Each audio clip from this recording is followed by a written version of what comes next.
Hello everyone, आज हम शुरू करने वाले हैं हमारी वन शॉट सीरीज़। इस सीरीज़ में हम सारे पेपर के वन शॉट कवर करेंगे। आज हम करने वाले हैं कोर्स नंबर 1 जिसका नाम है इंट्रोडक्शन टू डिसेबिलिटीज़। ओके, तो इसको हम देखो पूरा तो नहीं पढ़ेंगे, बट हाँ, अगर आपको पूरा पढ़ना है तो आप मेरी प्लेलिस्ट देख लो। मैंने हर एक टॉपिक बिल्कुल सीरियल वाइज कराया है, बहुत इलेबोरेट कराया है, बहुत डीप जाके कराया है। लेकिन इस वीडियो में मैं आपको सिर्फ ऊपर से मोटा मोटा बताऊँगी, ठीक है, एग्ज़ाम पॉइंट ऑफ व्यू से, कि आपको ये ना लगे कि मैंने पढ़ा नहीं है। ठीक है, अगर आपको इन डिटेल जाना है तो आप बिल्कुल पूरी प्लेलिस्ट देखो, वहाँ से आपको डेफिनेटली अच्छा समझ आएगा। ठीक है, it's just a one shot type, it means it's just a revision video. ठीक है, अगर आपने वो 5 वीडियोस देखी हैं तो आप ये देखो, देन फ़ायदा है। ठीक है, तो इसके लास्ट में मैं आपको क्वेश्चंस भी बताऊंगी कि क्या क्या क्वेश्चंस आते हैं। ओके, सबसे पहला है हिस्टोरिकल पर्सपेक्टिव। हिस्टोरिकल पर्सपेक्टिव क्या था डिसेबिलिटीज़ को लेके? ये माना जाता था कि जब भी किसी पर्सन को डिसेबिलिटी होती है, उसको भगवान ने पनिशमेंट दी होती है उसके किसी मिसबिहेवियर की वजह से। ओवर द सेंचुरीज़, कई कई सेंचुरीज़ तक तो ये देखा गया कि ये शैतान का काम है। ठीक है, लोग बोलते थे कि it is a work of devil. Disability को एक फेलियर की तरह माना जाता था, डिफॉर्मिटी के बारे में माना जाता था, एक डिफेक्ट माना जाता था इंडिविजुअल में। पीपल उनको स्टिग्मेटाइज करते थे, वो बहुत फियरफुल रहते थे, उनको शन करते थे, ठीक है, अब्यूज़ करते थे। तो ये बहुत एक अजीब तरह का पर्सपेक्टिव था उनका। तो जो भी पीपल डिसेबल होते थे उनको सिक ट्रीट किया जाता था, अनहेल्दी माना जाता था, उनको फैमिलीज़ पे बर्डन माना जाता था। ठीक है, सोसाइटी में उनको ज़्यादा इज्जत नहीं दी जाती थी, उनकी केयर नहीं होती थी, उनकी रिस्पेक्ट नहीं होती थी। तो ये था historical perspective. Next, model of disability. Disabilities के कुछ मॉडल्स भी हैं, जैसे मेडिकल मॉडल। मीन्स मेडिकली इस डिसेबिलिटी को कैसे देखा जाता है। मेडिकली हम मानते हैं कि ये कंडीशन है जिसमें एक बंदे को डिजीज़ है, ठीक है, उसको हेल्थ रिलेटेड प्रॉब्लम है, मेंटल प्रॉब्लम है, फिर कोई ट्रॉमा है। फंक्शनली वो सारे उसके जो सारे फंक्शन है वो लिमिटेड हो जाते हैं। ठीक है, तो उसकी वजह से उसको फिजिकल मेंटली जो उसके जो फंक्शन है वो लिमिट हो जाते हैं। तो ये क्या है, फंक्शनल मॉडल है। सोशली क्या है, सोशल मॉडल कहता है पर्सन की एक्टिविटीज़ लिमिटेड हो जाती हैं, तो वो ज़्यादा पार्टिसिपेट नहीं कर पाता इन्वायरमेंट में, ठीक है, इंटरेक्ट नहीं कर पाता। एक गैप मॉडल भी है। गैप मॉडल होता है कि ये रिलेशनशिप शो करता है इंडिविजुअल की कैपेबिलिटी का और इन्वायरमेंट की डिमांड का। ठीक है, कि भाई वो कितना उस टास्क को कर पा रहा है, इसको बोलते हैं। Next, human right based model है। ये एक ह्यूमन राइट्स का मॉडल है। बेसिक राइट्स जो ह्यूमन को मिलते हैं वही एक डिसेबल पर्सन को भी मिलने चाहिए। चैरिटी मॉडल क्या कहता है, ये पीडब्ल्यूडी है के थ्रू जो हेल्पलेस पीपल होते हैं उनकी केयर करने के बारे में बात करता है। रिलीजियस मॉडल भी होता है। रिलीजियस मॉडल कहता है view as either be result of sin. Religious model में ये देखा जाता है कि अगर किसी पर्सन को डिसेबिलिटी है तो या तो ये उसके बुरे, जो उसने बुरा काम किया है या फिर कोई मिसबिहेवियर किया है, ये उसकी पनिशमेंट उसको मिली है। तो ये क्या है, एक रिलीजियस मॉडल है। ये मॉडल्स भी ख़त्म होते हैं हमारे। नेक्स्ट है हैंडीकैप, इम्पेयरमेंट एंड डिसेबिलिटी। ये 3 टर्म्स हैं, आपको इनका मीनिंग बहुत अच्छे से पता होना चाहिए। देखो, इम्पेयरमेंट क्या होता है, ये एक ऐसी सिचुएशन होती है जैसे मुझे चोट लगी है, मेरे हाथ में चोट लगी है, तो दैट इज़ इम्पेयरमेंट। तो जब तक वो टेम्पररी है वो क्या है, इम्पेयरमेंट है। ठीक है, जब तक मैं उस बॉडी से कोई फंक्शन नहीं कर पा रही हूँ या फिर मेरा स्ट्रक्चर या फंक्शन में कोई प्रॉब्लम है, तो उसको मैं बोलूँगी इम्पेयरमेंट। ठीक है, तो एनी परमानेंट और a temporary loss of abnormality for a body structure और a function whether psychological and physiological. ठीक है, कोई भी चोट लगना टेम्पररी टाइम के लिए स्ट्रक्चर में, बॉडी के स्ट्रक्चर में, उसको हम बोलते हैं इम्पेयरमेंट। अब यही डिसेबल, अगर इस चोट की वजह से मैं कुछ काम नहीं कर पा रही हूँ, ठीक है, तो आई एम डिसेबल्ड, यानी कि फिर मैं इसको क्या बोलूँगी, डिसेबिलिटी, यानी कि लैक ऑफ एबिलिटी हो गया है मेरे अंदर। जैसे मेरे हाथ में चोट लगी, मैं ड्राइव नहीं कर पा रही हूँ, ठीक है, मैं गाड़ी नहीं चला पा रही हूँ, तो ये क्या है, आई एम डिसेबल। तो ये है डिसेबिलिटी। ठीक है, कोई भी फंक्शन को मेरा लिमिट हो जाता है, दैट इज़ डिसेबिलिटी। अब अगर यही इलनेस या फिर अगर यही इम्पेयरमेंट मुझे परमानेंट हो जाती है, ठीक है, अगर यही कंडीशन परमानेंट हो जाती है, तो इसको हम बोलते हैं हैंडी कैप। ठीक है, handy cap means a permanent loss of a permanent loss for the time. ठीक है, एक इलनेस होती है या फिर कोई इंजरी की कंडीशन हो सकती है जिसको जो कभी ठीक नहीं हो सकती, ठीक है, परमानेंट है, उसको हम बोलेंगे हैंडीकैप। तो ये 3 टर्म्स थी हमारे पास। ओके, 2 और भी हैं। Activity limitation. एक्टिविटी लिमिटेशन होता है एक्टिविटी का लिमिट हो जाना, जैसे अगर बंदे को इम्पेयरमेंट है या फिर वो हैंडीकैप है तो उसकी एक्टिविटी लिमिट हो जाती है, वो कोई फंक्शन परफॉर्म नहीं कर पाता है, ठीक है, ज़्यादा देर तक खड़ा नहीं हो पाएगा, ज़्यादा देर तक बैठ नहीं पाएगा, उसको हेल्थ इश्यूज़ रहेंगे, तो ये सारी चीज़ें आ जाती हैं। हैबिलिटेशन क्या होता है? Habilitation includes the activities that enables individual with disabilities to develop new abilities to achieve his or her maximum potential. Habilitation होता है ये वो सारी एक्टिविटीज़ आती हैं जो इंडिविजुअल के अंदर न्यू स्किल्स डेवलप करती हैं, यानी कि उसके अंदर जब उसको हम नई चीज़ें सिखाते हैं ना, दैट इज़ हैबिलिटेशन, और वो उसको अपने फुल पोटेंशियल मैक्सिमम पोटेंशियल तक सीखता है, that is habilitation. Means habilitation new skills सिखाना, ठीक है। अगर मैं इसको शॉर्ट में बोलूँ, अगर आप कोई नई चीज़ सिखा रहे हो एक इंडिविजुअल को, दैट इज़ हैबिलिटेशन। लेकिन अगर आप उसको पुरानी चीज़ें दोबारा सिखा रहे हो तो दैट इज़ रीहैबिलिटेशन। देखो नेक्स्ट स्टेप में क्या है, रीहैबिलिटेशन। तो दिस इज़ द री लर्निंग ऑफ प्रीवियस स्किल, ठीक है, उस स्किल को दोबारा लर्न करना, that is rehabilitation. Often acquires adjustment, इसके लिए हमें कोई एडजस्टमेंट भी करनी पड़ती है, ऑल्टरनेटिव फंक्शनल एबिलिटीज़ भी लेनी पड़ती है। मीन्स अगर एक मेथड से समझ नहीं आ रहा है तो दूसरा मेथड ट्राई कर लिया, ठीक है। तो ये क्या है, रिहैबिलिटेशन। यहाँ पे हम प्रीवियस एक्टिविटी को रीलर्न करते हैं, लेकिन हैबिलिटेशन में हम न्यू एक्टिविटीज़ न्यू स्किल्स को लर्न करते हैं। तो यही था, जैसे कोई अगर डिजीज़ होती है, डिजीज़ से कोई इम्पेयरमेंट हो जाती है, इम्पेयरमेंट से पर्सन डिसेबल हो जाता है, अगर वही इम्पेयरमेंट परमानेंट हो जाती है, that is called handicap. Next is PWD act. PWD act होता है person with disability act. Person with benchmark disability have need to support. इसके अकॉर्डिंग जो पर्सन है उसको बेंचमार्क डिसेबिलिटी के अंदर आना चाहिए। तो यहाँ पे क्या क्या बेनिफिट्स होते हैं, 6 to लेके 18 ईयर्स तक फ्री एजुकेशन होती है, 5% रिजर्वेशन होती है गवर्नमेंट सीट्स में, थोड़ा स्ट्रेस मिलता है, मीन्स थोड़ा पैसा कम लिया जाता है उनसे पब्लिक बिल्डिंग्स में, 4% रिजर्वेशन होती है। Penalties of for offence committed, उनको अगर उनके साथ कोई ऑफेंस हो जाता है, कोई गलत काम हो जाता है, तो पेनल्टीज भी भुगतनी पड़ती हैं।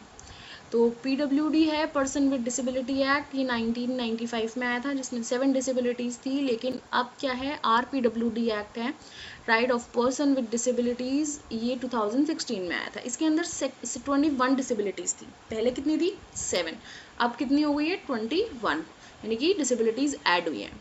अब हमने ऊपर एक वर्ड पढ़ा था बेंचमार्क। बेंचमार्क क्या होता है, ये बहुत इंपॉर्टेंट है। बेंचमार्क होता है, a person with disabilities will be considered to have a benchmark disability if she और he has at least 40% of disability as per certified UDID card issued by the government authority. Benchmark disability एक ऐसा criteria होता है जिसमें person को 40% से ज़्यादा disability होनी चाहिए, ठीक है। मतलब ये क्राइटेरिया बना दिया है कि एट लीस्ट उसको 40% डिसेबिलिटी सर्टिफाइड होनी चाहिए, उसके पास UDID कार्ड होना चाहिए। और कौन इशू करता है ये कार्ड, गवर्नमेंट अथॉरिटी इशू करती है। अब ये 21 डिसेबिलिटीज़ हैं जो RPWD एक्ट में आती है, blindness, low vision, leprosy cure person, and hearing impairment, locomotor disabilities, dwarfism, ID is intellectual disability disorder, mental illness, ASD, autism spectrum disorder, CP cerebral palsy, muscular dystrophy, chronic neurological conditions, okay, specific learning disabilities, multiple sclerosis, speech and language disorder, thalassemia, hemophilia, sickle cell disease, MD including DB. MD is multiple disability including deaf blindness, DB. Next, acid attack victim and Parkinson disease. तो ये है हमारी 21 disabilities. Legal provision of RPWD Act in India. अब इसका legal provision क्या है, disabled person have rights to place under the guardianship appointed by the local level communities accordance with the person with act. अब ये क्या ensure करता है, ये इंश्योर करता है कि जो भी डिसेबल्ड पर्सन उसको सारे राइट्स मिलने चाहिए, गार्डियनशिप मिलनी चाहिए as per local level communities, ठीक है।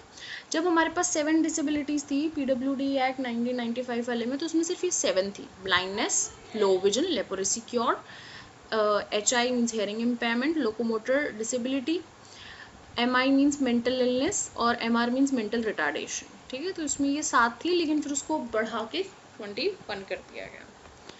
Next is difference between incidence and prevalence, ये क्वेश्चन भी आ जाता है कई बार। इंसिडेंस क्या होता है? इंसिडेंस होता है number of new cases in a specific period of time, means कितने नए केसेस आए हैं उनको बोलते हैं हम incidence.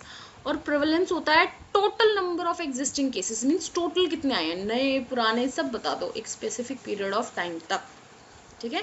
Incidence means new cases और प्रेवलेंस मीन्स टोटल केसेस, ठीक है। In a specific period of time दोनों में सेम रहेगा, बस इंसिडेंस में जो नए केसेस हम वो काउंट करेंगे और प्रेवलेंस में हम टोटल सारे काउंट करेंगे नए पुराने। अब कुछ आता है कॉजेज, कि भाई कॉजेज क्या होते हैं डिसेबिलिटीज़ के। तो कुछ कम्युनिकेबल डिजीजेस होती हैं जैसे HIV, एड्स, कुछ न्यूरोलॉजिकल डिजीज होती है मिजल्स, मम्प्स, इनसे भी हो जाती है। इंजरीज से हो जाती हैं, एक्सीडेंट से। Mental health problems, marriage in blood relation, अगर आप ब्लड रिलेशन में शादी कर लेते हो तो भी हो जाती है।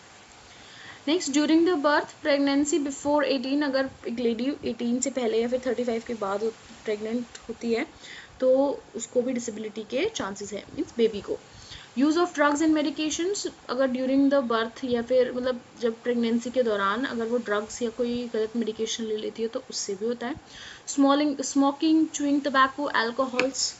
अवॉइडिंग एक्सरेज, हमको एक्सरे अवॉइड करनी चाहिए, मैक्सिमम एक्सरेज नहीं लेनी चाहिए, ठीक है, उसकी जो रेज है वो अफेक्ट करती है बेबी को। इलनेस को अवॉइड करना है फर्स्ट 3 मंथ्स में। Avoid sexual contact with a person with vulnerable disease, अगर किसी पर्सन को डिजीज़ है तो उससे सेक्सुअल कॉन्टैक्ट में नहीं आना है। बैलेंस डाइट ईट करनी है, ठीक है। अब at the time of birth आपको क्या क्या केयर लेनी है।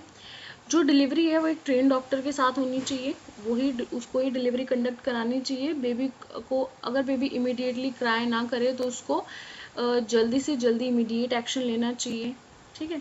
प्री मैच्योर बेबी होगा, लो वेट, तो उसको भी डिसेबिलिटी के चांसेस होते हैं। Child should protect from the infection, उसको इन्फेक्शन से प्रोटेक्ट करना है। Breast feeding must be started after birth, breast feeding start करनी है, उसको कोई इन्फेक्शन नहीं होना चाहिए।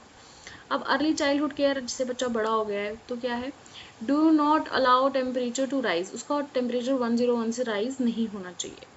चाइल्ड्स को अगर फिट्स आते हैं तो इमीडिएटली आपको डॉक्टर को कॉन्टैक्ट करना चाहिए, उसको इम्यूनाइजेशन प्रॉपरली टाइमली कराना चाहिए, एक बैलेंस डाइट उसके साथ होनी चाहिए, मीन्स उसको खाना टाइम पे मिलना चाहिए, परफेक्ट डाइट होनी चाहिए उसकी। ये ग्राफिक प्रोफाइल है। ग्राफिक प्रोफाइल एक ऐसी प्रोफाइल है जिसमें हम इंडिया का डेटा शो करते हैं कि कितने % डिसेबल हैं मेल्स में और फीमेल्स में, ठीक है। नेक्स्ट आता है क्रॉस डिसेबिलिटी अप्रोच, ये भी पूछा जाता है, it is important. Cross disability approach कहता है कि ये एक अप्रोच है जिसमें हर एक डिसेबिलिटीज़ को इंक्लूड किया जाता है, ठीक है, यानी कि एक यूनिटी दिखाई जाती है। It is an approach that doesn't distinguish between types of disability, एक ऐसी अप्रोच है जिसमें डिसेबिलिटीज़ को डिस्टिंग्विश नहीं किया जाता, जैसे HIV, ASD, DB, ये सब अलग अलग नहीं है तो डिसेबिलिटी ही ना, तो एज अ यूनिटी उनको देखा जाता है। It includes different disable person with different abilities, ये डिफरेंट डिसेबिलिटीज नहीं देखता है, ये क्या देखता है, डिफरेंट एबिलिटीज भी देखता है। अब ये क्या क्या इसकी क्या इंपॉर्टेंस है, ये रेनबो अप्रोच है। ये क्या क्या सपोर्ट करते हैं, ये independence, full citizenship, total inclusion, promote leadership, program to enhance life to reduce poverty, ensure the rights to live and educate the people of government policy makers। तो ये है इसके अप्रोच की भाई जो हम क्रॉस डिसेबिलिटी अप्रोच है वो क्या हेल्प करती है, फिर उसकी क्या इंपॉर्टेंस है, तो आप ये पॉइंट्स लिख के आओगे, ठीक है, ये भी इंपॉर्टेंट पार्ट है। नेक्स्ट, लोकोमोटर डिसेबिलिटीज़ क्या होता है। लोकोमोटर डिसेबिलिटीज़ बोलते हैं जब एक पर्सन को मूवमेंट में प्रॉब्लम होती है, ठीक है, अगर कोई डिसेबिलिटी उसके लेग्स में है, बोन्स में है, जॉइंट्स में है, फिर मसल्स में है, तो उसको हम बोलते हैं लोकोमोटर डिसेबिलिटीज़। लोकोमोटर का मतलब होता है मूवमेंट, ठीक है, वन प्लेस टू अनदर। तो अगर उसमें प्रॉब्लम हो जाती है, उसमें डिफ़िकल्टी आती है, तो उस डिसेबिलिटी को हम बोलते हैं लोकोमोटर डिसेबिलिटी। कॉजेज़ क्या है इसके कुछ कॉग्निशियल कॉजेज़ होते हैं और कुछ एक्वायर्ड। कॉग्निशियल मीन्स वो अगर वो बाय बर्थ है तो दैट इज़ कॉग्निशियल, और अगर बर्थ के बाद हुई है या किसी एक्सीडेंट से, ट्रॉमा से, डिजीज़ से, तो ये क्या है, एक्वायर्ड, ठीक है। तो ये है लोकोमोटर डिसेबिलिटीज़। नेक्स्ट आता है सेरेब्रल पालिसी। सेरेब्रल पालिसी होता है it affects the normal movement. इसमें क्या आता है, ये लोकोमोटर डिसेबिलिटीज़ के ही पार्ट है।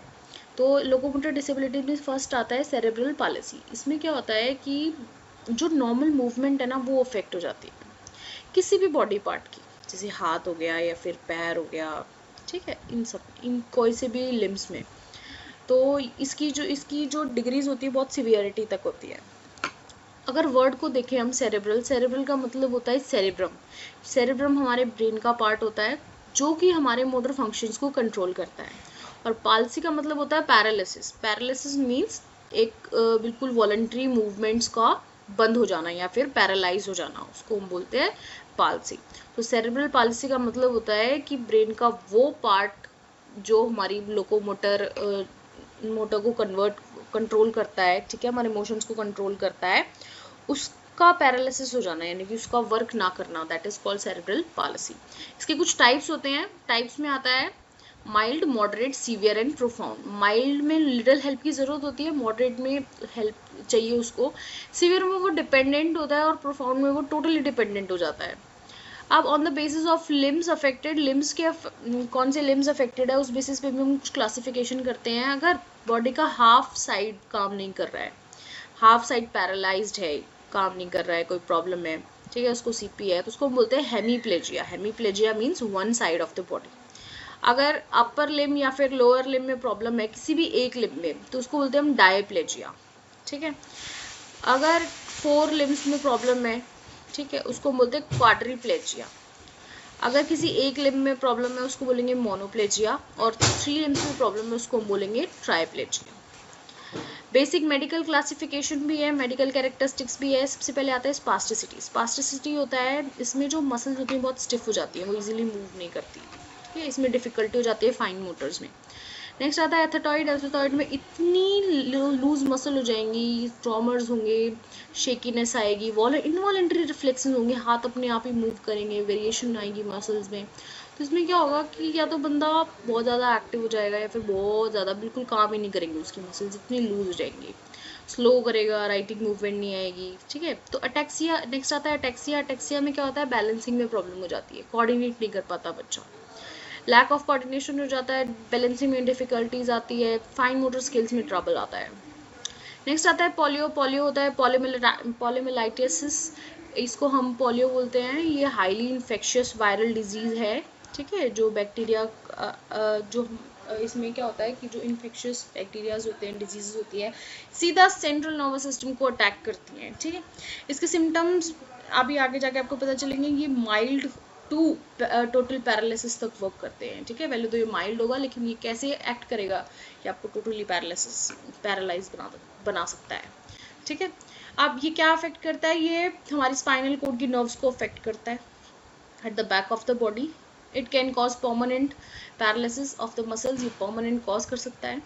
ये था पोलियो।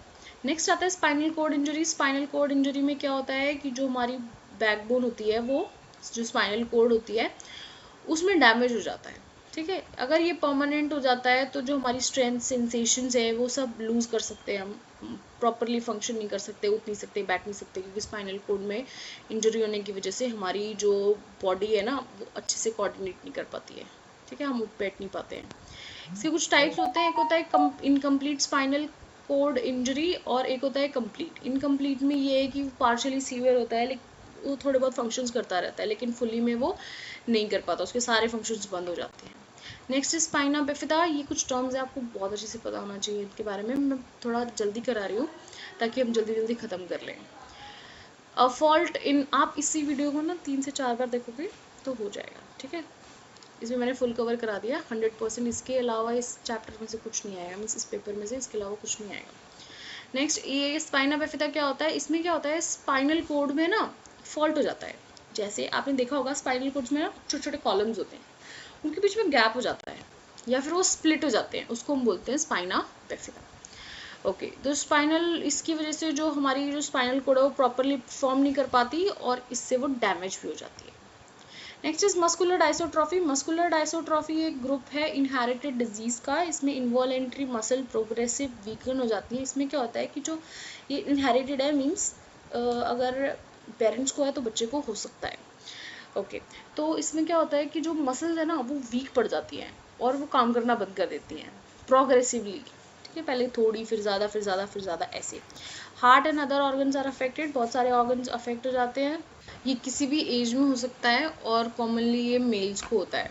नेक्स्ट आता है मल्टीपल सेलेरोसिस। मल्टीपल सेलेरोसिस ये भी एक डिसेबिलिटी है जिसमें जो ब्रेन है और जो स्पाइनल कोड है ना, इन दोनों में प्रॉब्लम हो जाती है। ठीक है, इन दोनों के फंक्शंस में प्रॉब्लम हो जाती है, तो ये होता है MS मीन्स मल्टीपल सेलेरोसिस। ठीक है, नेक्स्ट आता है विजुअल इम्पेयरमेंट। विजुअल इम्पेयरमेंट आप सबको पता है, विजन लॉस। ठीक है, कम दिखना मीन्स जो पर्सन है अगर वो चीज़ों को नहीं देख पा रहा है, that is called vision impairment. ठीक है, अच्छे से नहीं देख पा रहा है। ओके, हाउ वी सी, आपको पता है हम कैसे सी करते हैं। जैसे ही लाइट हमारी रेटिना में एंटर करती है तो हमारी आइज़ के अंदर कुछ फोटो रिसेप्टर्स होते हैं, मीन्स कुछ ऐसे लाइट सेंसिटिव सेल्स होते हैं जो लाइट को कैप्चर करते हैं। ठीक है, वो लाइट को कैप्चर करते हैं, इलेक्ट्रिकल सिग्नल्स में कन्वर्ट करते हैं एंड देन ब्रेन को फॉरवर्ड करते हैं। ब्रेन उन सिग्नल्स को इंटरप्रेट करता है एंड देन इमेज फॉर्म करता है जिसको हम देख पाते हैं। तो ये एक इतनी बड़ी प्रोसेस है और ये इतनी फटाफट हो जाती है। ठीक है, नेक्स्ट ब्लाइंडनेस क्या होता है। ब्लाइंडनेस मीन्स अगर उसका टोटली विजन लॉस हो जाता है, उसको बिल्कुल कुछ नहीं दिखता है, एब्सेंस ऑफ साइट है, दैट इज कॉल्ड ब्लाइंडनेस। ठीक है, लिमिटेशंस क्या है, लिमिटेशन ऑफ फील्ड यहाँ पे subtending the angle of 20 degree. Next low vision क्या होता है। Low vision means a person with having a impairment of visual functioning, means उसको थोड़ा बहुत दिखाई देता है, दैट इज लो विजन। अब WHO ने ना कुछ क्लासिफिकेशन दिया है, आपको ये classification as it is learn करना है। आप इसका स्क्रीनशॉट ले लो, उसको लिख लो, एज इट इज बना के आना है। नेक्स्ट आता है विजन इम्पेयरमेंट में, ये भी एक क्लासिफिकेशन है, ये इंटरनेशनल है। ठीक है, इंटरनेशनल में भी विजुअल एक्यूटी दी हुई है, तो इसको भी आप देख सकते हो, ये भी करेक्ट है, वो भी करेक्ट है। अब आते हैं हियरिंग इम्पेयरमेंट पे। Hearing impairment means a person who is unable to hear. ठीक है, जिसको सुनाई नहीं दे रहा है। अब हम सुनते कैसे हैं, जैसे ही साउंड हमारे ईयर्स में जाती है, वो ईयर कैनाल के थ्रू ईयर ड्रम पे जाती है। जब ड्रम वाइब्रेट करता है तो ये जो वाइब्रेशन जब वो ट्रांसमिट होती है मिडल ईयर से कोक्लिया तक।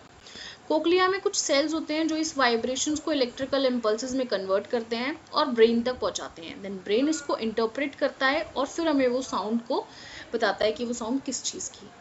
ऐसे हमारा ईयर फंक्शन करता है। हार्ड ऑफ हियरिंग का मतलब होता है कि उसको बहुत कम सुनाई देता है। Refers to a people with hearing range from mild to severe. अगर एक पर्सन को माइल्ड टू सीवियर रेंज में नहीं सुनाई देता है, that is called hard of hearing. Deaf क्या होता है, जिसको टोटली लॉस हो जाता है। ठीक है, हार्ड ऑफ हियरिंग में तो उसको थोड़ा बहुत सुनता भी है, लेकिन डेफ में वो बिल्कुल नहीं सुनता, नो हियरिंग या फिर वेरी लिटिल। ऐसे ही WHO ने भी इसकी एक डेफिनेशन दी है, a person who is not able to hear as well as someone with abnormal hearing threshold of 25 dB is better for both ears is said having hearing loss। तो ये definition है, ये WHO ने दी है। अब hearing loss के भी कुछ टाइप्स होते हैं। अगर हम प्लेसमेंट की बात करें कि भाई हेयरिंग लॉस कौन से पार्ट की वजह से हुआ है, उसकी क्लासिफिकेशन ऐसे है। कंडक्टिव हेयरिंग लॉस होता है जब आउटर या फिर मिडल ईयर में इम्पेयरमेंट होती है, तो उसको हम बोलते हैं कंडक्टिव हियरिंग लॉस। अगर इनर और ऑडिटरी नर्व में एबनॉर्मलिटी है या फिर डिफिकल्टी है, कोई प्रॉब्लम है, तो उसको हम बोलते हैं सेंसरी न्यूरल। अगर आउटर या मिड आउटर और इनर में प्रॉब्लम है या फिर इनर एंड मिडल में प्रॉब्लम है, तो हम उसको बोलते हैं मिक्स्ड। ठीक है, मिक्स्ड हियरिंग लॉस हो सकता है, तो it is combination of both, तो this is flat loss. Next degree of hearing में है, इसको भी आपको एज इट इज याद करना है, इसमें कुछ मुश्किल नहीं है। dBs डेसिबल, जैसे हर चीज़ की यूनिट होती है मीटर, सेंटीमीटर, ठीक है, लीटर, kg, तो ऐसे ही हेयरिंग की भी यूनिट होती है डेसिबल, तो आपको उसको एज इट इज़ लर्न करना है। एज ऑन सेट क्या होता है, ये वो एज होती है पर्सन की जब उसमें डिफ़िकल्टी आई होती है, यानी कि अगर जब वो उस डिसेबिलिटी को एक्वायर करता है, that is called as onset. ठीक है, कॉग्निशनल डेफनेस होता है अगर बच्चे को ये बाय बर्थ है। एक्वायर्ड या फिर एडवेंशियस होता है अगर बच्चे को बाद में हुई है, उसको पहले नहीं थी ये, लेकिन किसी एक्सीडेंट, किसी इलनेस या फिर किसी ट्रॉमा की वजह से हो गई है, दैट इज एक्वायर्ड।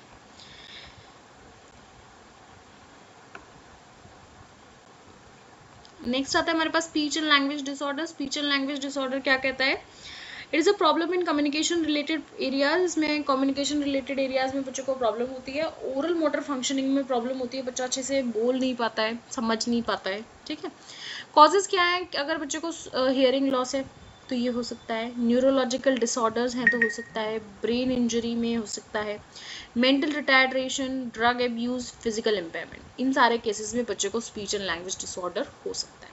ये इसकी कॉजेज हैं। ओके, स्पीच डिसऑर्डर क्या होता है? जब एक पर्सन अपनी स्पीच प्रोड्यूस नहीं कर पाता, यानी कि कोई साउंड को अच्छे से प्रोड्यूस नहीं कर पाता, वॉइस क्वालिटी अच्छी नहीं है, ठीक है, उसको ट्रबल हो रहा है PBMH बोलने में, ठीक है, तो इसको हम क्या बोलते हैं? Speech disorder. Sound at 1-2 years of age, ये कब पता चल जाता है हमको? 1-2 साल में पता चल जाता है, जब बच्चा 1-2 साल का होता है।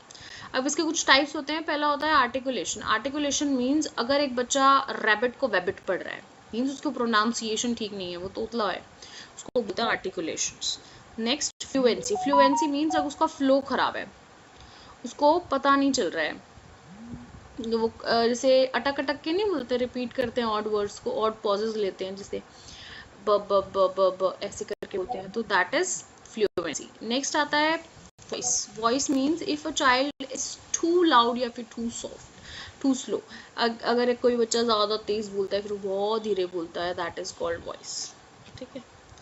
लैंग्वेज डिसऑर्डर भी होते हैं। लैंग्वेज डिसऑर्डर मीन्स वो एक भाषा को सीख नहीं पा रहा है, समझ नहीं पा रहा है, ठीक है, वर्ड्स को कॉन्टेक्स्ट में नहीं ला पा रहा है, both verbally and non verbally समझ नहीं पा रहा है, ठीक है, उसको बोलते हैं लैंग्वेज डिसऑर्डर। इसमें क्या होता है, इसके सिम्टम्स क्या होते हैं? वो बैबलिंग नहीं करता है, उसको बैबलिंग नहीं करनी आती 7 मंथ्स तक। Only speak few words, 17 month तक भी वो सिर्फ कुछ वर्ड ही बोल पाता है। 2 साल हो जाते हैं लेकिन फिर भी वो उस वर्ड्स पे ही टिका रहता है, ठीक है।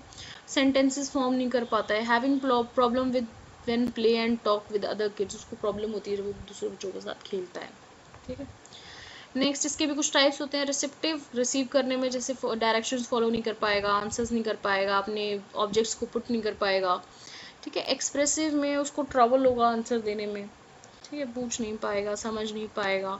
स्ट्रिंग वर्ड इन सेंटेंसेस, वो एक सेंटेंसेस फॉर्म नहीं कर पाएगा। स्टार्ट कंटिन्यू द कॉन्वर्जेशन, वो एक कॉन्वर्जेशन स्टार्ट नहीं कर पाएगा।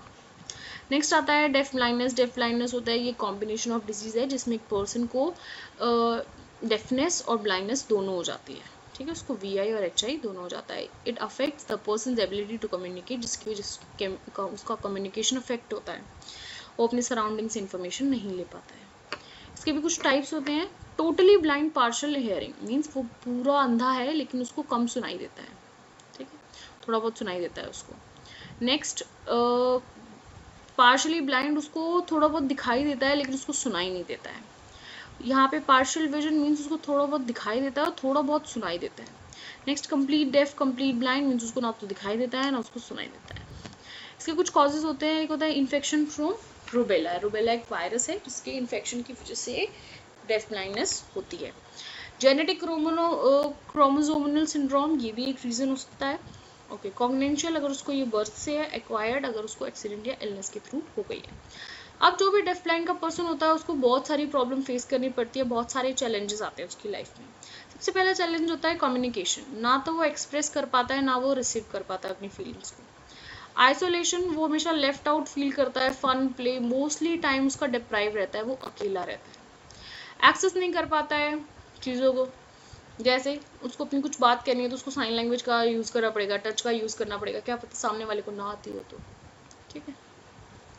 मोबिलिटी, वो एक जगह से दूसरी जगह नहीं जा पाएगा। इंडिपेंडेंस, खुद के टास्क खुद नहीं कर पाएगा, सेल्फ हेल्प नहीं कर पाएगा।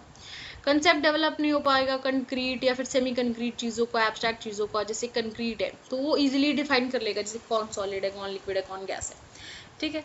नेक्स्ट सेमी कॉन्क्रीट, जैसे उसको जूस और वाटर में फ़र्क नहीं पता चलेगा छू के, ठीक है, टेस्ट करने से पता चल जाएगा लेकिन छू के पता सकता है ये वाटर है ये जूस है।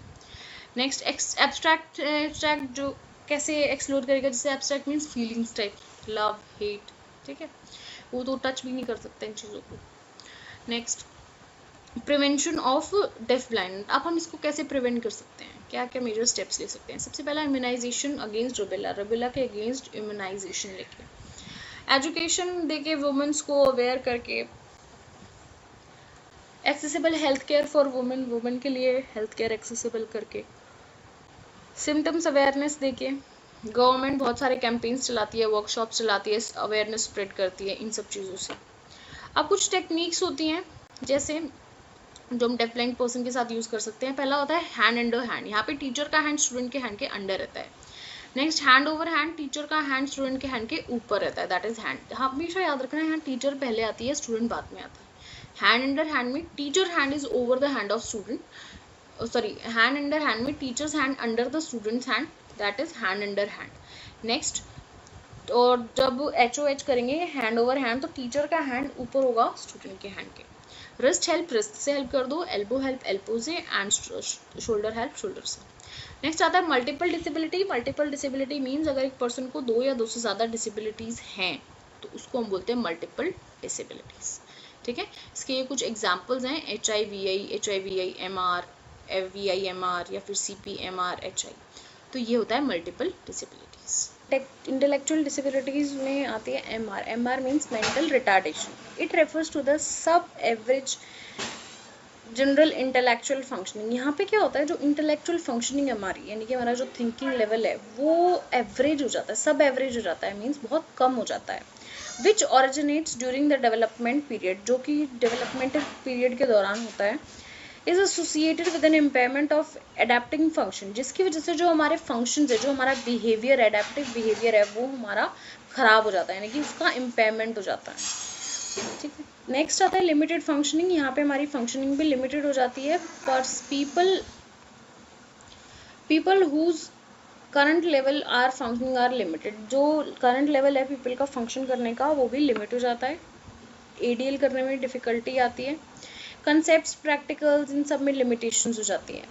इंटेलेक्चुअल फंक्शनिंग क्या होता है? इंटेलेक्चुअल फंक्शनिंग होता है कि वो बच्चा कैसा सीख रहा है, उसकी थिंकिंग पावर कैसी है, ठीक है।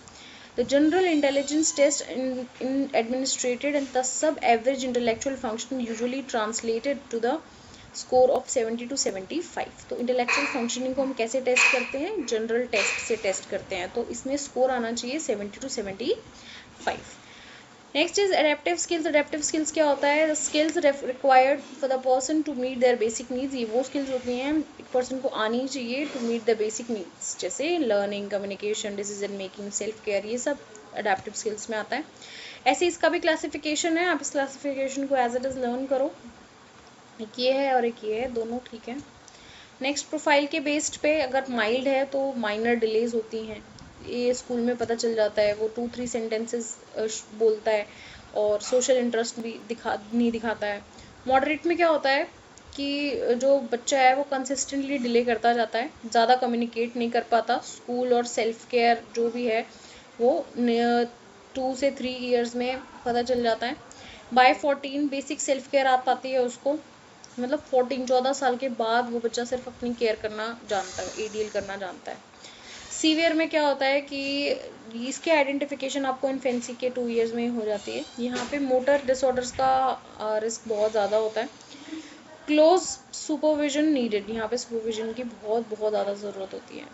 नेक्स्ट, प्रोफाउंड में क्या होता है? प्रोफाउंड में भी हम इन्फेंसी में उसका पता लगा लेते हैं, आइडेंटिफिकेशन ऑफ इन्फेंसी, एंड इसमें हम इन्फेंसी में इसको आइडेंटिफाई कर देते हैं। डिलेज मार्क हो जाते हैं कि भाई ये डिलेज हो रहे हैं। प्री स्कूल रेंज, जब वो बच्चा 1 ईयर का होता है तो उसमें फंक्शन नहीं कर पाता वो परफेक्टली। बाय द एज 10, 10 साल तक तो वो सिर्फ चल पाता है। नेक्स्ट, गेस्चर कम्युनिकेशन, रिकॉग्नाइज सम फेमिलियर पीपल, ओके, वो गेस्चर और कम्युनिकेशन करना शुरू करता है बाय द एज ऑफ 10, और फिर उसके बाद वो कुछ फैमिली के मेम्बर्स को पहचानना स्टार्ट करता है। तो this is profound case. Next is specific learning disabilities. Specific learning disabilities क्या होता है? ये होता है कि बच्चा पढ़ लिख नहीं पा रहा है, उसको हम बोलते हैं स्पेसिफिक लर्निंग डिसेबिलिटीज़। इसमें बहुत सारे डिसेबिलिटीज़ आती हैं, हम पढ़ेंगे इसके बारे में। अकॉर्डिंग टू WHO कहता है कि एक लर्निंग डिसेबिलिटीज़ हैं जिसमें बच्चे के अंदर है ना अंडरस्टैंडिंग डेवलप नहीं हो पाती, वो नए कंसेप्ट सीख नहीं पाता है या फिर उनको एक्वायर नहीं कर पाता है। इसमें जो बच्चा है वो इंडिपेंडेंट नहीं हो पाता है, ठीक है। Which started from before adulthood, की अडल्टहुड से पहले आ जाती है बच्चे के अंदर और ये लाइफ लॉन्ग रहती है। अब इसमें क्या क्या है? सबसे पहला आता है डिसलेक्सिया। डिसलेक्सिया क्या होता है? ये एक रीडिंग, राइटिंग और स्पेलिंग की प्रॉब्लम है। इसमें क्या बेसिकली एक रीडिंग प्रॉब्लम है। अब देखो, बच्चा रीड नहीं कर पाएगा तो वो राइट नहीं कर पाएगा, ठीक है। राइट नहीं कर पाएगा, उसको स्पेलिंग ही नहीं आती होगी तभी तो वो राइट नहीं कर पाएगा। तो ये क्या, एक रीडिंग प्रॉब्लम है डिसलेक्सिया। इसमें बच्चे को कन्फ्यूजन रहती है साउंड्स में, वो स्लोली रीड करता है या फिर बिल्कुल रीड नहीं कर पाता, उसको याद नहीं रहता है। नेक्स्ट आता है डिसकैलकुलिया। डिसकैलकुलिया ये एक मैथ्स डिसऑर्डर है, मैथ्स स्किल्स पे इफेक्ट होता है, इस पर डिफ़िकल्टी आती है। इसमें बच्चा कंपटीशन नहीं कर पाता, याद नहीं कर पाता, रिमेंबर नहीं कर पाता है, उसको कॉन्सेप्ट नहीं आता है, तो इसमें बच्चे को डिफ़िकल्टी होती है नंबर्स में, उसकी मैथ्स की स्किल्स बहुत पुअर हो जाती हैं। नेक्स्ट आता है डिस्ग्राफिया। डिस्ग्राफिया मीन्स उसको लिखने में प्रॉब्लम होती है, ठीक है, उसकी हैंड राइटिंग में, उसकी स्पेलिंग में, कॉम्पोजिशंस में, उसके रिटन एक्सप्रेशंस बहुत डिफिकल्ट होते हैं, बहुत ख़राब होते हैं। नेक्स्ट एलिजिबल हैंड राइटिंग, उसको हैंड राइटिंग समझ नहीं आएगी, आपको ऐसे लिख देगा वो। ऑर्गेनाइज आइडियाज़ फॉर राइटिंग, वो उसको बहुत डिफ़िकल्टी होगी उसको लिखने में। नेक्स्ट डिस्प्रेक्सिया, उसके फाइन मोटर्स में प्रॉब्लम होगी, उसको कोऑर्डिनेट करने में प्रॉब्लम होगी, मैनुअल डिस्ट्रैक्टिया रहेगा। ट्रबल इन विद सीजर्स, वो सीजर्स नहीं पकड़ पाएगा, बटन नहीं लगा पाएगा, ड्राइंग नहीं कर पाएगा। नेक्स्ट आता है इन्फॉर्मेशन प्रोसेसिंग डिसऑर्डर्स। अब देखो ये सारी चीज़ें हो तो रही हैं, लेकिन कहीं ना कहीं ये आपके इंटरनल ऑर्गन से भी अफेक्ट होता है, तो क्या पता बच्चे को ऑडिटरी प्रोसेसिंग में कोई प्रॉब्लम हो रही हो, मीन्स वो अच्छे से सुन नहीं पा रहा, उसको सुनाई नहीं दे रहा है, ऑडियो इंटरप्रेटिंग नहीं कर पा रहा है, उसको लैंग्वेज डेवलपमेंट नहीं हुआ है अच्छे से, उसको इसलिए रीडिंग नहीं आ रही है, ठीक है। तो difficulty in anticipating how the speaker will and the sentence, उसको नहीं पता चल रहा है कि उसने क्या बोल के क्या खत्म कर दिया। नेक्स्ट विजुअल प्रोसेसिंग डिसऑर्डर, उसको क्या पता उसको दिख नहीं रहा हो अच्छे से, ठीक है, वो विजुअली इंटरप्रेट नहीं कर पा रहा हो। नेक्स्ट उसको एच और एन में कोई फ़र्क ना समझ आ रहा हो, ठीक है, तो ये हो सकता है। अदर रिलेटेड होता है, इसमें होता है ADHD। ADHD होता है attention deficit hyper active disorder. एक ऐसा डिसऑर्डर है जिसमें जो बच्चा है वो बहुत ज़्यादा एक्टिव रहता है, ओवर एक्टिव हो जाता है, बहुत जल्दी जल्दी डिस्ट्रैक्ट होता है, बहुत इम्पल्सिव होता है। तो यहाँ पे क्या है, उसका जो कंसंट्रेशन और जो फोकस है वो नहीं हो पाता, वो एक जगह कंसंट्रेट कर ही नहीं पाता, ही कांट सिट स्टिल, ठीक है, उसको जल्दी जल्दी इंटरेस्ट लूज हो जाता है, वो क्विकली मूव करता है, डे ड्रीमिंग करता है, तो ये सारी चीज़ें उसके साथ होती हैं। Next is ASD। ASD क्या होता है? ASD is autism spectrum disorder. ASD autism spectrum disorder. ASD क्या कहता है? ये है एक न्यूरोलॉजिकल डेवलपमेंटल डिसऑर्डर जिससे कि जो पर्सन है वो किसी से इंटरेक्ट नहीं कर पाता, ठीक है, कम्युनिकेट नहीं कर पाता, लर्न नहीं कर पाता, बिहेव अलग से करता है, ठीक है, ये सारी चीज़ों को अफेक्ट करता है। इसके कुछ सिम्टम्स होते हैं, अगर कोई ASD का बच्चा है तो वो आपसे आई कॉन्टैक्ट नहीं करेगा, वो एक रिपीटेटिव बिहेवियर शो करेगा, मीन्स वो एक चीज़ को बार बार बोलेगा, आप बोल रहे हो कैसे हो, वो बोलेगा कैसे हो, ऐसे। नो अटैचमेंट, उसको कोई अटैचमेंट फील नहीं होगा, हाई सेंसिटिविटी होगी, टॉक इन रोबोटिक वॉइस, वो रोबोटिक वॉइस में बात करेगा। ट्रबल इन अडेप्टिंग, उसको अडेप्टिंग में बहुत ट्रबल होगा, सेल्फ इंजूरियस हो सकता है, अग्रेसिव टेम्पर टॉन्ट्रम्स आ सकते हैं, प्रॉपर्टी डिस्ट्रक्शन कर सकता है, ठीक है। अब इसके कुछ टाइप्स होते हैं। फर्स्ट आता है एस्पर्जर सिंड्रोम, इसमें उसको लैंग्वेज और कम्युनिकेशन बहुत अच्छा होता है। Next all signs and symptom sign सारे होते हैं, बस उसका लैंग्वेज अच्छा होता है। नेक्स्ट ऑटिस्टिक डिसऑर्डर में वो एक्सट्रीम लेवल बिहेवियर शो करता है। चाइल्डहुड डिसइंटीग्रेशन डिसऑर्डर, ये एक हेलर सिंड्रोम भी बोलते हैं हम इसको, इसमें पहले सब नॉर्मल होता है लेकिन ये अचानक से हो जाता है। नेक्स्ट प्रेविसिव डेवलपमेंटल डिसऑर्डर्स, तो ये भी एक टाइप है इसका। अब देखो ये एक डिफरेंस आता है, MI और MR मीन्स मेंटल इलनेस और मेंटल रिटार्डेशन में आपसे डिफरेंस पूछा जाता है, तो आपको ये एज इट इज़ लिख के आना है। यहाँ पे क्या होता है, इंटेलिजेंस मोर या एवरेज होती है, यहाँ पे इंटेलिजेंस लो होती है। यहाँ पे माइलस्टोन्स डिले नहीं होते, यहाँ पे माइलस्टोन डिले हो जाते हैं। ट्रीटमेंट इसका अवेलेबल है, इसका ट्रीटमेंट अवेलेबल नहीं है। यहाँ पे मेडिकेशंस पॉसिबल है, इंपॉर्टेंट है, यहाँ पे मेडिकेशंस नहीं है, यहाँ पे ट्रेनिंग एंड रिहैबिलिटेशन होता है। ये साइकोलॉजिकल है, ये फिजियोलॉजिकल है कंडीशन है। यहाँ पे साइकेट्रिस्ट ट्रीटमेंट हेल्प करते हैं, यहाँ पे साइकेट्रिस्ट ट्रीटमेंट हेल्प नहीं करते हैं, तो आपको ये डिफरेंस आना चाहिए, आप इसका स्क्रीनशॉट ले लो, इसको याद कर लो। नेक्स्ट आता है मेंटल इलनेस। मेंटल इलनेस क्या होता है, एक ऐसा डिसऑर्डर होता है जिसमें ब्रॉड रेंज ऑफ प्रॉब्लम्स होती हैं, ठीक है, इसमें बहुत सारी प्रॉब्लम्स आ जाती हैं बच्चे को, इमोशनली, बिहेवियर में, रिलेशन विद अदर्स, ये सारी चीज़ों में प्रॉब्लम आती है, उसके थॉट्स एबनॉर्मल हो जाते हैं। अब इसके कुछ टाइप्स होते हैं, जैसे सोशल एंजाइटी डिसऑर्डर। इसमें क्या होता है, बच्चा फियरफुली रिस्पॉन्ड करता है, उसको डर लगता है, उसको एंजाइटी रहती है, पैनिक रहता है, उसकी हार्ट बीट रैपिड होती है, उसको स्वेटनिंग हो रही होती है। मूड डिसऑर्डर्स होते हैं, मूड डिसऑर्डर्स में परसिस्टेंट फीलिंग्स ऑफ सैडनेस, कभी एकदम से दुखी हो जाएगा, एकदम से हैप्पी हो जाएगा, ठीक है, कॉमन डिप्रेशन रहेगा, बाइपोलर डिसऑर्डर रहेगा। एक साइकोटिक डिसऑर्डर में होता है वो इमेज एक्सप्रेस नहीं कर पाएगा, ठीक है, उसको साउंड एकदम से साउंड सुनाई देगी, वो अलग रिएक्शन देगा, कंफ्यूज रहेगा, एंगर, एंग्जाइटी, ये सारी चीज़ें रहेंगी, ठीक है। ईटिंग डिसऑर्डर हो जाते हैं, या तो वो ओवर ईट करेगा या फिर बिल्कुल खाना नहीं खाएगा, एक्सट्रीम इमोशन शो करेगा, एटीट्यूड बिहेवियर शो करेगा। कुछ पर्सनालिटी डिसऑर्डर होते हैं, इनफ्लेक्सिबल पर्सनालिटी ट्रेट्स आते हैं, कभी किसी की तरह बिहेव करेगा, कभी किसी की तरह, कभी बोलेगा कि मैंने ये किया ही नहीं है और जबकि उसने वो किया होता है, ठीक है, पर्सनालिटी डिसऑर्डर्स हैं। Next is obsessive compulsive disorders, ये भी कुछ डिसऑर्डर, ये टाइप है सारे। Person have certain ritual and routines, obsession कंपल्सेशन। अब इसमें क्या होता है, एक बच्चे का रूटीन बना होता है, अगर उस रूटीन में कुछ भी चीज़ बिगड़ जाती है ना तो वो बच्चा हाइपर हो जाता है, ठीक है, वो बच्चा बिहेवियर शो करने लग जाता है। तो यहाँ पे क्या है, it related to the routines and rituals, ठीक है, वो बहुत ऑब्सेस रहता है उससे। पोस्ट ट्रॉमेटिक स्ट्रेस डिसऑर्डर, ये क्या होता है, जैसे मान लो कोई एक ऐसा इंसिडेंट हो गया जिसकी वजह से आपको कोई सदमा लग गया है, या फिर कोई डेथ है, या फिर कोई ऐसी चीज़, कोई फिजिकल असॉल्ट हो गया आपके साथ, ठीक है, तो उससे ट्रॉमेटिक स्ट्रेस हो जाना, उसको हम बोलते हैं पोस्ट ट्रॉमेटिक स्ट्रेस डिसऑर्डर। तो ये भी एक टाइप है एसडी का। नेक्स्ट आता है क्रॉनिक न्यूरोलॉजिकल कंडीशन। इसमें क्या होता है, क्रॉनिकल न्यूरोलॉजिकल कंडीशन में ये डिसऑर्डर्स हैं जो कि ब्रेन को अफेक्ट करते हैं, ठीक है, जो हमारे नर्व्स हैं, बॉडी पार्ट हैं और जो स्पाइनल कोड है, ये सब उनको अफेक्ट करते हैं। तो इसमें मेनली हम एमएस और पीडी की बात करते हैं, ये इसका मेन डिफरेंस है। एमएस होता है मल्टीपल स्क्लेरोसिस और पीडी होता है पार्किंसन डिजीज़। तो हम क्रॉनिकल न्यूरोलॉजिकल डिसऑर्डर्स की जब भी बात करते हैं तो हम इन दोनों का एग्जांपल ज़रूर देते हैं। तो मल्टीपल स्क्लेरोसिस में होता है कि एक ऐसी डिजीज़ है जो हमारे ब्रेन और स्पाइनल कोड को अफेक्ट करती है। इसमें क्या होता है कि जो हमारी जो बैक्टीरिया होते हैं या फिर जो भी कोई एंजाइम है, वो क्या करता है, वो अटैक करता है हमारे इम्यून सिस्टम को, ठीक है। उसकी एक प्रोटेक्टिव लेयर होती है मेलन की, ठीक है, उसको अटैक करता है, नर्व फाइबर्स को अटैक करता है, ठीक है। तो जिसकी वजह से जो कम्युनिकेशन है वो बिगड़ जाता है हमारे ब्रेन और हमारी बॉडी का। ये होता है मल्टीपल स्क्लेरोसिस, मीन्स जो हमारी ब्रेन है और जो हमारी बॉडी है, उन दोनों का जो कम्युनिकेशन है वो बिगड़ जाता है, ठीक है। ये हमारे सीधा इम्यून सिस्टम पे अटैक करता है। नेक्स्ट पार्किंसन डिजीज़ में क्या होता है कि it affects the brain worse over the time. इसमें क्या होता है, ये धीरे धीरे होता जाता है, इसमें डीजनरेशन ऑफ नर्व सेल शुरू हो जाता है, मीन्स जो भी आपके नर्व सेल्स है ना वो डीजनरेट होना, यानी कि वो डेड होना स्टार्ट हो जाते हैं। जैसे आपको हाथ काम नहीं करेगा, ठीक है, पहले पहले तो आपको हाथ में फील नहीं होगा, आपको सेंसेस चले जाएंगे, फिर वो थोड़ी देर में काम करना बंद कर देगा और फिर तो बिल्कुल ही बंद कर देगा, ठीक है। तो ये क्या है, ये वर्स ओवर द टाइम, ये धीरे धीरे बढ़ता जाएगा।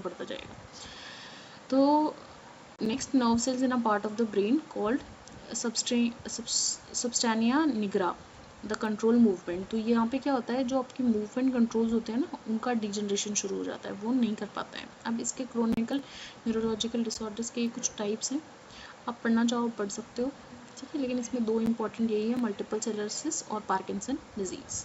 Early identification and intervention. Early identification का मतलब होता है कि हमें जल्दी पता चल जाए, आइडेंटिफाई हो जाए। ये रेफ़र करता है कि पेरेंट, एजुकेटर या फिर कोई भी हेल्थ प्रोफेशनल को एबिलिटी टू रिकॉग्नाइज कि वो कैसे, वो एकदम से रिकॉग्नाइज कर लेने कि वो पहचान ले डेवलपमेंटल माइलस्टोन्स को, ठीक है। डेवलपमेंटल माइलस्टोन्स होता है कुछ ऐसी स्टेजेस जो बच्चा पार करता है जैसे जैसे वो बड़ा होता जाता है, जैसे बैबलिंग, क्रॉलिंग, ठीक है, ये सब, चलना, दौड़ना, ये सब।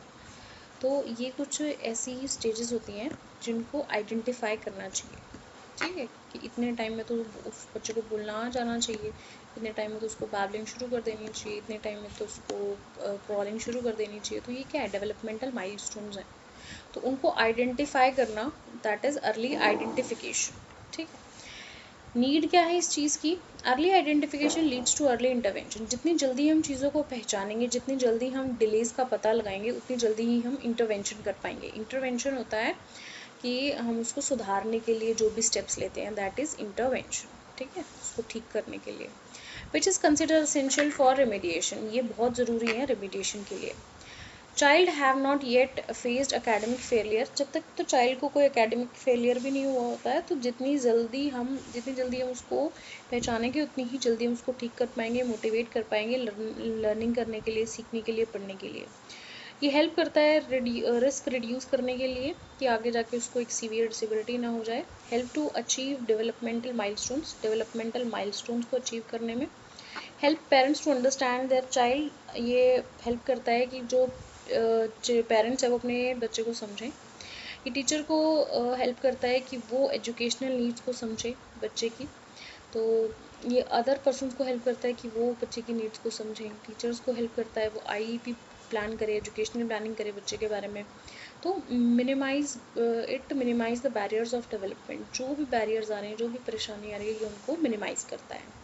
तो अर्ली इंटरवेंशन क्या होता है? बच्चे की स्क्रीनिंग करना, असेसमेंट करना, स्पीच एंड लैंग्वेज थेरेपी देना, फिजिकल या फिर ऑक्यूपेशनल थेरेपी देना, होम विजिट्स, मेडिकल, नर्सिंग, ये सब किस में आता है? ये सब इंटरवेंशन में आता है। मीन्स अगर हमको पता चल गया कि प्रॉब्लम क्या है, तो उसको ठीक करने के लिए जो भी कुछ करते हैं दैट इज इंटरवेंशन। ठीक है, तो अर्ली इंटरवेंशन में ये सारी चीज़ें आती हैं।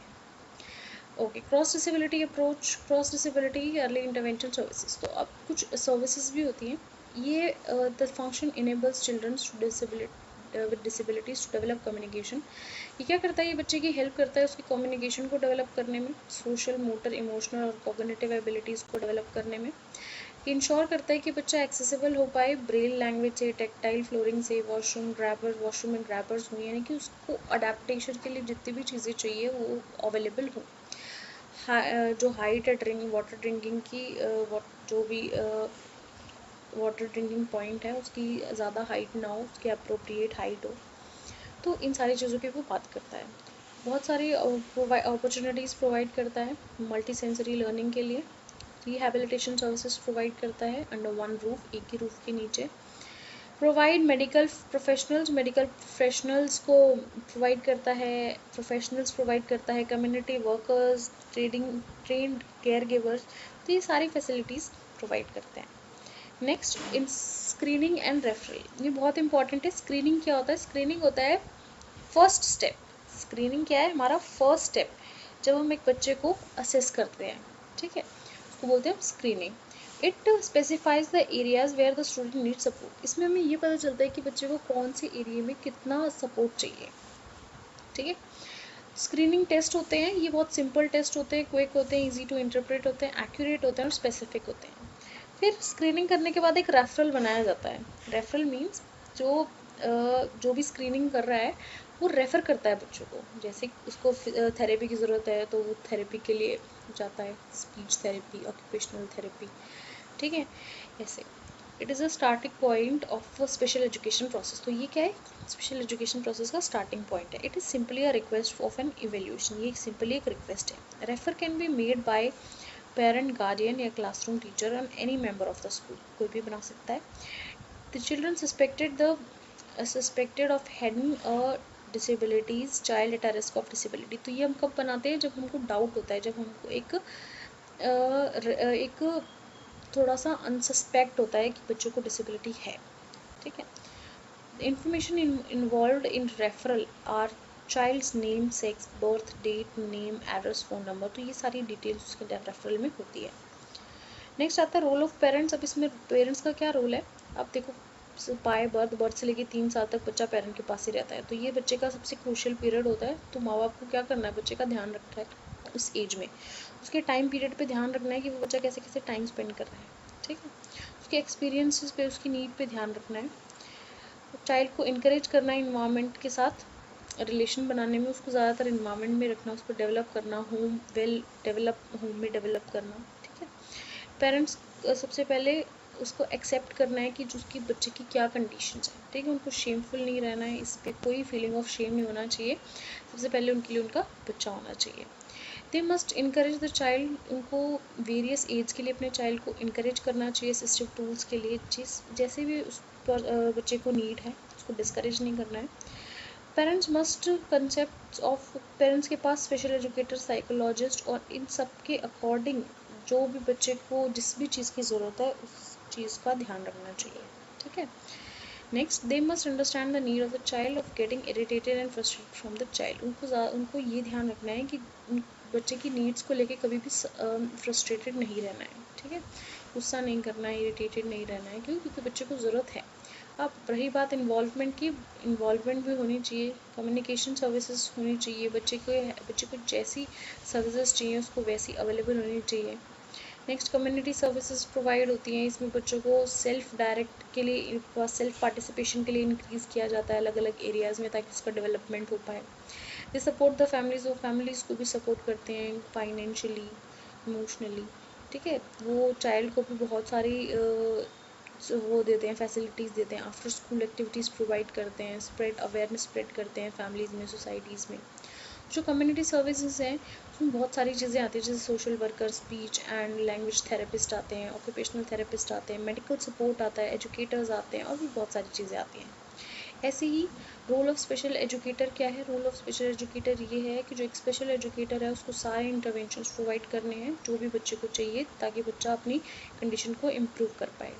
उसको बच्चे के फ्यूचर के बारे में पता, उसको बच्चे के पास्ट के बारे में पता होना चाहिए, ताकि वो अपने उसके फ्यूचर के ऊपर काम कर सके। ठीक है। The work in many different environment, बच्चे के साथ अलग अलग इन्वायरमेंट में वर्क करना चाहिए। होम, स्कूल, रेजिडेंशियल फैसिलिटीज़, उसको अलग अलग इन्वायरमेंट से फैमिलियर कराना चाहिए। द एक्सेस, उसको बच्चे की नीड्स के अकॉर्डिंग उसको सारी एक्सेसिबिलिटीज़ देनी चाहिए। उसको इंटरवेंशन में हेल्प करना चाहिए। Next, play with the key model supporting the child in the family. तो और ये जो स्पेशल एजुकेटर है यही की रोल प्ले करता है बच्चे को सपोर्ट करने में, उसका आईपी डेवलप करना, सिखाना, पढ़ाना, लिखाना। तो पेरेंट्स के बाद सबसे ज़्यादा रिस्पॉन्सिबिलिटी एक स्पेशल एजुकेटर की ही होती है। नेक्स्ट, कुछ मॉडल होते हैं अर्ली इंटरवेंशन के। सबसे पहला होता है home based model. Home based model क्या कहता है? इसमें एक की पर्सन होता है जो बच्चे के घर जाता है। ठीक है, होम विजिट्स प्रोवाइड करते हैं। तो होम विजिटर एक एक्टिव एजेंट होता है हु टेक प्लान सिस्टम, जो एक प्लान सिस्टम लेके बच्चे के घर जाता है और उसकी नीड्स को फुलफिल करता है। ठीक है। नेक्स्ट, इसमें रोल ऑफ काउंसलर या फिर फ्रेंड बोथ आ जाता है, मदर एंड चाइल्ड दोनों के लिए वो काम करता है। नेक्स्ट, लर्निंग एक्टिविटीज़ सिखाता है, जो भी मटेरियल उसके होम में अवेलेबल है उनसे उसको फैमिलियर कराता है, उसका यूज़ सिखाता है। Parents can spend more time, जिसकी वजह से जो पेरेंट्स है वो अपने बच्चे के साथ और भी ज़्यादा टाइम बिता सकते हैं। Even the staff and the centre of the school, staff भी, सेंटर भी, ये सब। Not all the parents are able to willing to spend time required to the teachers in handicap. लेकिन इसमें ना एक इसकी अब इसके कुछ डिसएडवांटेजेस भी है। यहाँ पे क्या होता है कि हर पेरेंट्स के, सब पेरेंट्स के पास ना इतना टाइम नहीं होता कि अपने बच्चे को टाइम दे सके। ठीक है, तो यहाँ पे क्या है, अगर बच्चा हैंडीकैप है, ठीक है, तो और सबके पास इतना टाइम नहीं है, ठीक है, तो उसको ये सारी चीज़ें सिखा सके। तो एक जो होम ट्रेनर है can cover only limited number. लेकिन अगर एक बंदा होम विजिट लेगा तो वो कितने बच्चों का ले लेगा? 2, 4, 5, ठीक है, इससे ज़्यादा वो नहीं ले पाएगा। तो यहाँ पे क्या है, टाइम लिमिटेशंस आ जाती हैं, डिस्टेंस आ जाता है, बहुत ज़्यादा डिस्टेंस कवर करना पड़ता है। तो एक इंडिविजुअलाइज्ड कैसे प्रोग्राम कर पाएगा? ठीक है, the child may need services more than one expert. अब क्या पता वो होम विजिटर उसकी सारी नीड्स पूरी ना कर पा रहा हो, ठीक है, उसको थेरेपी की ज़रूरत, उसको थेरेपी देनी ना आती हो। ठीक है, ये सारी चीज़ें। अब होता है सेंटर एंड स्कूल बेस। यहाँ पे क्या होता है कि जो बच्चा है वो सेंटर पे आता है, ठीक है, may be a part of the hospital complex, special day care centre या फिर training centre offer wide range of services. यहाँ पे क्या होता है, एक सेंटर होता है, स्कूल या हॉस्पिटल कोई भी मान सकते हैं, वहाँ पे wide range of services provide होती हैं। वन इंपॉर्टेंट बेनिफिट इसका ये होता है कि जो बच्चा है वो एक ही टाइम पे सारी सर्विसेज को ले सकता है। तो इसके भी कुछ डिसएडवांटेज होते हैं, ये बहुत एक्सपेंसिव होता है, एक्सपेंसिव ऑफ ट्रांसपोर्ट, आने जाने का खर्चा होता है, मेंटेनेंस का कॉस्ट होता है, और प्रोबेबिलिटी है कि लेस पेरेंट्स इन्वॉल्वमेंट होती है। वहाँ पेरेंट्स बच्चों को छोड़ आते हैं सिर्फ, तो पेरेंट्स का इन्वॉल्वमेंट क्या हुआ। नेक्स्ट आता है कॉम्बिनेशन बेस्ड मॉडल। इसमें ये एक इलेक्ट्रिक अप्रोच है, मीन्स इसमें कॉम्बिनेशन होता है, कभी बच्चा कभी जो विजिटर है वो घर आता है, कभी बच्चा सेंटर पे आता है। तो ये क्या है, बाइपोलर अप्रोच है। ठीक है, तो इसमें दोनों चीज़ें होती हैं। इस मॉडल के अंदर जो पेरेंट्स है वो भी चाइल्ड को रिसीव कर सकते हैं, तो कॉम्बिनेशन ऑफ सर्विसेज होता है यहाँ। Initial instructions given to the parents in the centre, तो इनिशियल इंस्ट्रक्ट मिलती हैं पेरेंट्स को सेंटर में। Shows follow up the instructions at the home, वही इंस्ट्रक्शंस जो पेरेंट्स है उनको होम, घर पे जाके भी फॉलो करनी होती है। तो ऐसे करके जो स्टाफ है और सेंटर है वो बच्चे की सारी नीड्स को फुलफिल करता है। ओके, लास्ट है हमारा human resource development disability sector. इसमें क्या होता है कि एक ऐसा सेक्टर है जिसमें ह्यूमन रिसोर्स की बात की जाती है, उसके डेवलपमेंट की बात की जाती है। तो यहाँ पे डिसेबिलिटी सेक्टर को कैसे देखा जाता है हम इसके बारे में पढ़ेंगे। करंटली इसका स्टेटस कैसा है, यहाँ पे प्रोफेशनल्स की शॉर्टेज है। शॉर्टेज मीन्स कमी है। तो यहाँ पे प्रोफेशनल्स कम है, ट्रेंड प्रोफेशनल्स जैसे थेरेपिस्ट हैं, स्पेशल एजुकेटर्स हैं, ये बहुत कम है। इवन जो डिस्ट्रीब्यूटर हैं in human skills resource more concentrated the urban areas, यहाँ पे ज़्यादा ध्यान दिया जाता है मोर अर्बन एरियाज में। ठीक है, रूरल एरियाज में इतना ध्यान नहीं दिया जाता है। लिमिटेड स्पेसिफाइड ट्रेनिंग इंस्टीट्यूशंस हैं। यहाँ पे नीड्स क्या क्या हैं, हमको इसको एक्सपेंड करना चाहिए, डिसेबिलिटी स्पेसिफिक प्रोफेशनल्स को एक्सपेंड करना चाहिए और भी ज़्यादा ट्रेनिंग सेंटर्स बनाने चाहिए। यहाँ पे इंक्लूजन होना चाहिए, स्टडीज़ का मेन स्ट्रीम एजुकेशन प्रोवाइड होनी चाहिए। नेक्स्ट डेवलपमेंटल इंटरडिसिप्लिनरी टीम्स, यहाँ पे इंटरडिसिप्लिनरी टीम्स का भी डेवलपमेंट होना चाहिए। बहुत सारे इश्यूज आ रहे हैं इसके लिए, फंडिंग नहीं है, लो अवेयरनेस है, ठीक है, जो करिकुलम अडेप्टेशन है वो भी बहुत कम हो पा रही हैं, तो ये बहुत सारे इश्यूज हैं।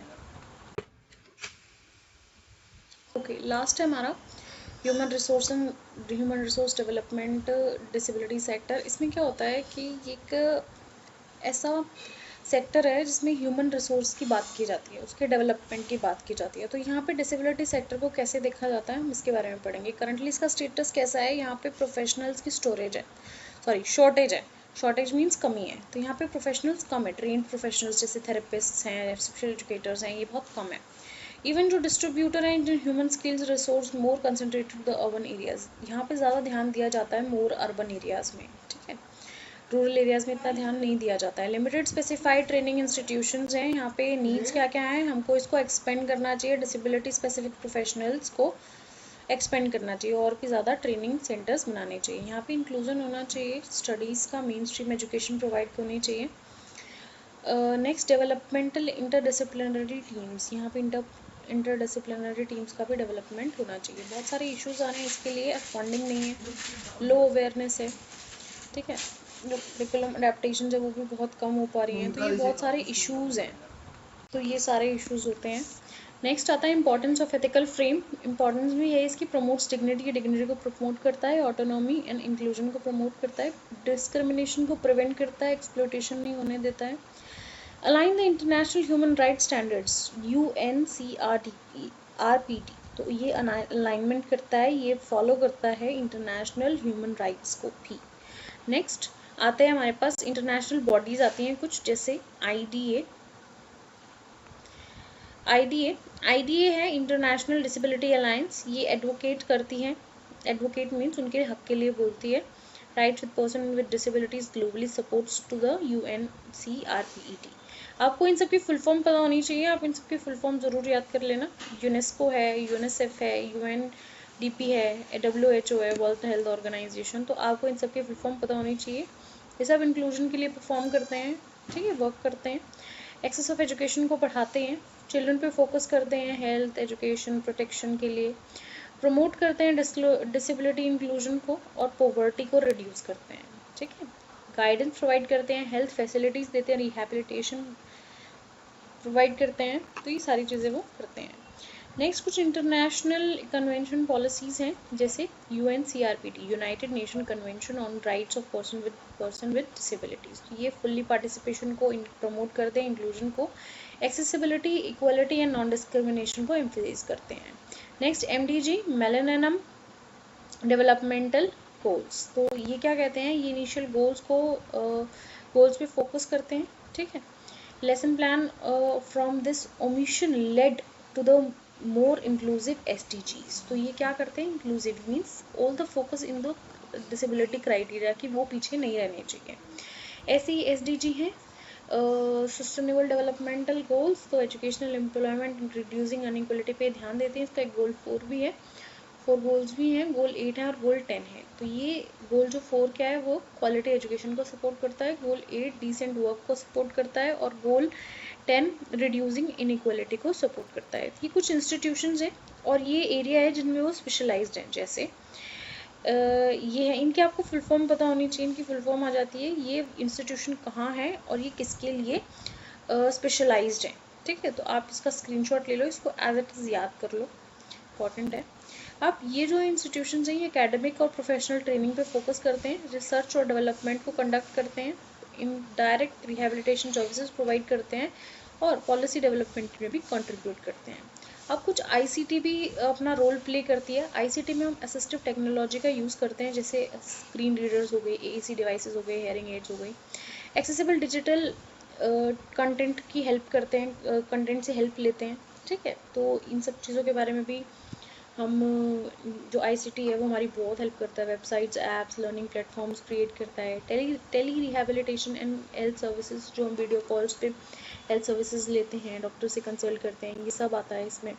Capacity building, online training, e learning, professionals, care givers. Next, inclusion of employment create करते हैं, वर्क फ्रॉम होम चलाते हैं, रिमोट वर्क ऑप्शंस लेके आते हैं, ठीक है। तो ये क्या है, रूल ऑफ ICT है। तो यहाँ पे हमारा पेपर नंबर 1 पूरा फिनिश होता है।